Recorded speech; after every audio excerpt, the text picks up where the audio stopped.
Hey guys, welcome back. Today I'm going to read the final installment of Fuzzy Mud. We left off at the end of chapter 35, and today we're going to finish this book. So at the end of chapter 35, Tamaya was in the hospital and they were using enzymes from turtles who seemed to be immune to the fuzzy mud to inject into her, and she was starting to get her vision back. So they had just called her mom and told her mom she was getting her vision back. Chapter 36 is called Snow. 2 days later, the first snow fell. Tamaya still couldn't make out the individual snowflakes, but she was able to see zigzagging streaks of gray and white outside of her hospital window. It was beautiful. The whole world looked beautiful to her, even the bright green jello that came with her lunch, with coleslaw magically suspended inside. Rhonda led her out onto the outdoor patio next to the cafeteria. Wearing a ski hat over her closely cropped hair, she lay on the cement and caught snowflakes with her tongue. It snowed for 4 straight days. Tamaya learned that Marshall had begun getting Dr. Crumbly's injections and that he was showing great improvement. Nobody seemed to know anything about Chad. She was afraid to push it, afraid of what she might find out. Her doctor gave her large black-framed glasses that were too big for her face. Seeing him clearly for the first time, she nearly fainted. With soft brown eyes and curly hair, he was even cuter than Mr. Frank's. "I get all flustered and tongue-tied when he looks at me," she told Monica over the phone.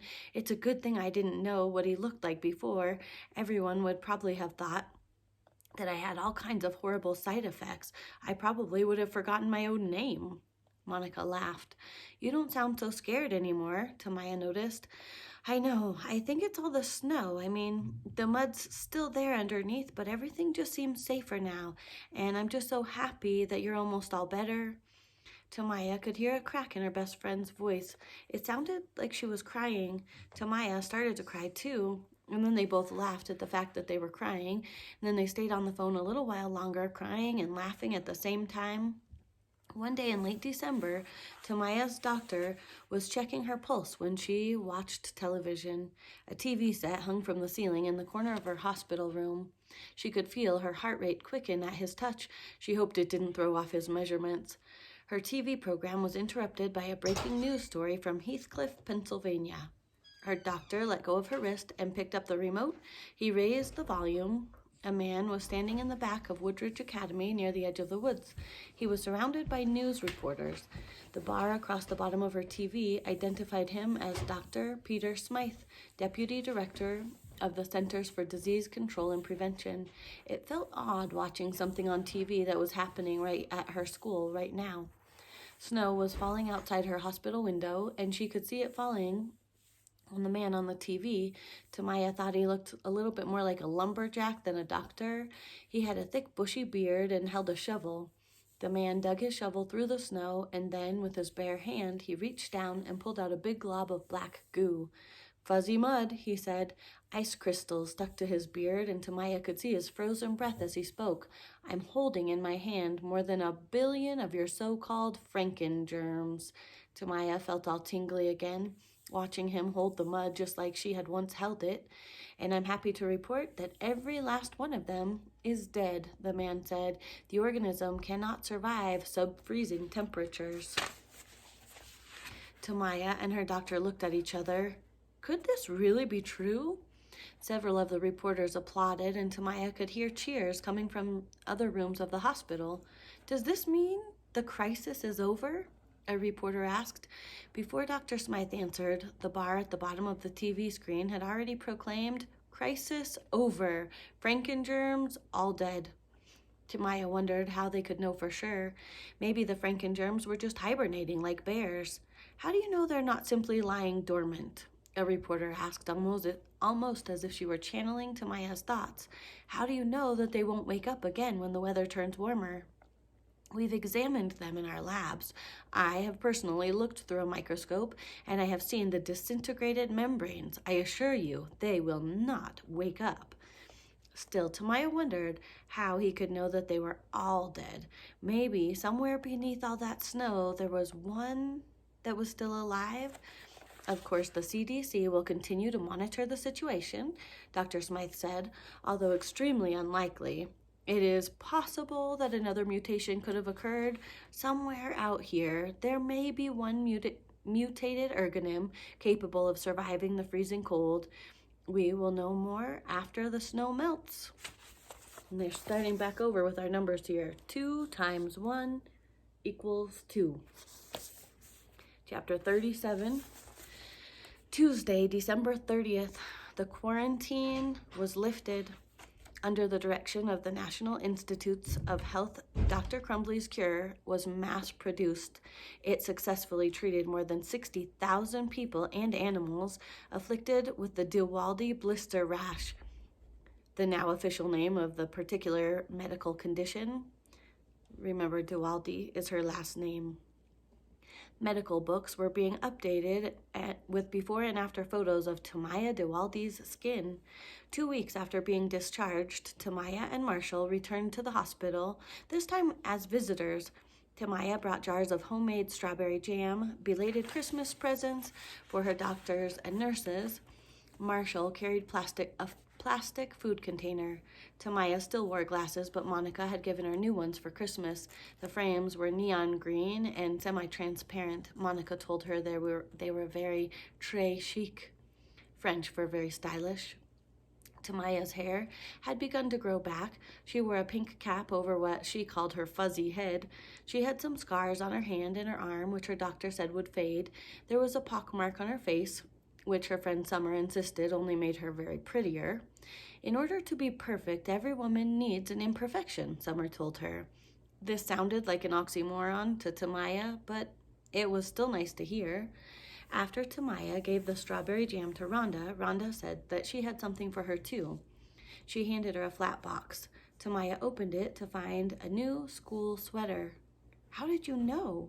She couldn't remember ever telling Rhonda about the sweater. You shouldn't have. It's way too expensive. It's not from me, Rhonda explained. The box arrived here for you yesterday. I've been trying to figure out how to get it to you. Tamaya discovered a small card which read, "For a girl of extraordinary virtue and valor." It was signed, "Your friend, Fitzy." Who's Fitzy? Marshall asked, reading over her shoulder. I thought I dreamed him, Tamaya answered, mystified. Good thing I didn't ask for a piano. What? Asked Marshall. Chad Hilligus was one of the few rash patients still in the hospital. The skin on his face had been so badly damaged, he had been put in a ward usually reserved for severe burn victims. The door opened as Tamaya knocked. "Hello," she said as she entered. Marshall was no longer with her. Chad was sitting up in bed, wearing a green pinstriped pajamas. A ray of sunlight shone through the window, highlighting a shaft of dust particles and casting a glare across his heavily scarred face. He wore a pair of the hospital-issued black-framed glasses. Tamaya was happy to see the glasses. If he had been blind, there would have been no need for them. "Tamaya?" he said. She was afraid that he might hate her again because of what she had done to him, but he seemed glad to see her. "Hi, Chad." She set down her sweater box and then stuck her hands into the back pockets of her jeans. How are you doing?" "I'm not supposed to move my mouth too much," he said, keeping his face noticeably still as he spoke. "They had to take skin from another part of my body and put it on my face." "Oh," said Tamaya. "Well, you still look like you," she assured him. Just call me Buttface," he said. She was shocked. "You mean they—" And she covered her mouth with her hand. "At least you think it's funny instead of being all mad and everything." "Nothing makes me mad," he said. "It's weird. Ever since I could see again, the world just looks a lot better now than it did before." "I know what you mean," Tamaya agreed. "Everything is so beautiful." "I hope it lasts," said Chad. "Me too," said Tamaya. She wasn't sure if Chad meant that he hoped that the world lasts or if he hoped it continues to look beautiful. Either way, she agreed with him. The door pushed farther open as Marshall backed his way into the room. He turned around holding a tray with 3 plates of lasagna. "The nurses let me use the microwave." "Happy birthday!" exclaimed Tamaya. Chad didn't say anything. He just stared at the food, and then he looked from Marshall to Tamaya, and then back to Marshall. He's not supposed to talk, Tamaya told Marshall, and then quietly whispered, his butt was transplanted onto his face. Chad pulled back his covers and then slowly slid down from the bed. He stepped towards Marshall, who set down the tray and nervously backed away. It might have been all the talk about frankengerms, but with his scarred and rigid face and his now outstretched arms, Tamaya thought that Chad looked a little bit like the Frankenstein monster. Marshall backed up against the wall, and Chad clasped Marshall by the shoulders, pulled him close, and then hugged him. Thanks, man, Chad said. Marshall twisted free. It was Tamaya's idea. Tamaya laughed at Marshall's awkwardness. She wondered why boys were always so weird about hugging, but then her heart stopped when Chad's eyes fixed on her. He opened his arms wide and said the same 3 words that he had said to her once before. You're next, Tamaya. Chapter 38, last chapter of the book. The following testimony is excerpted from the transcript of the Heathcliff disaster hearings. Senator Haltings said, So, when you returned to the woods to look for Chad, did you see any more of the mud? Tamaya said, Yes. Just about everywhere I looked, but there could have been more of it the first day too. I just didn't know to look for it then. Senator Wright said, Please speak directly into the microphone, Tamaya. We're having trouble hearing you. Tamaya said, Sorry. I said the first time I went into the woods, I didn't know about the fuzzy mud, so I wasn't looking for it. All I could think about was wanting to get out of there. Senator Halting said, Because it was against the rules to go into the woods? Tamaya said, But I wasn't allowed to walk home alone either. Senator Halting said, Hobson's choice. Tamaya said, I don't know what that is. Senator Halting said, Hobson's choice. It's when you have to choose between 2 options and they're both bad. Tamaya Duwaldi said, Yes, they were both bad. Senator Wright said, Well, Tamaya, speaking on behalf of this committee, we are very glad that you chose to follow Marshall into the woods. The 2 of you may have just saved the world. Tamaya said, But everyone got the rash because of me. Senator Wright said, No. From everything the scientists told us, that would have happened anyway, maybe a week or 2 later, and by then it would have been too late to contain it. Senator Halting said, The quarantine wouldn't have been in place. Someone could have stepped in the fuzzy mud, gotten on a plane, and then flown to Los Angeles or Paris or Hong Kong. We could have had a worldwide epidemic or pandemic, and in places where the temperature never drops below freezing. Senator Wright says, Thanks to you, Marshall and Chad, the country got an early warning. Senator Halting says, You're a very brave young lady, Tamaya. Tamaya says, I wasn't brave. I was scared. Marshall is the brave one. Senator Foote said, So, how does it feel to have a disease named after you? Tamaya Duwaldi said, It's a great honor, I guess. All right, the last part is called the epilogue. That word epilogue means the part that comes after a book, and it sometimes sums up or wraps up the book. So the epilogue says, For hundreds of thousands of years, human beings lived in a world without bioline. There was no gasoline, no nuclear power plants, and no electric lights. Water was clean, and the night sky glittered with 1,000,000 stars. There were also fewer people in the world. It is estimated that 1,000 years ago, there was a total of about 300 million people living on Earth. World population didn't reach the 1 billion mark until the early 1800s, but by the 1950s, that number had more than doubled. In 1951, more than 2.5 billion people inhabited the planet. By the 1990s, the world population had doubled yet again. And in 2011, it was reported that there were more than 7 billion of us eating, drinking, driving cars, using bathrooms day after day after day. And this shows that math again. 2 times 7 billion is 14 billion.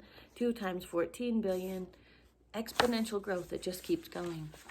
Which is why, even after the Heathcliff disaster, the Senate Committee on Energy and the Environment voted unanimously to support the continued production of bioline. The committee was presented with a Hobson's choice: either risk worldwide catastrophe or give up on a source of clean, affordable energy. They concluded that the risk of catastrophe was very small.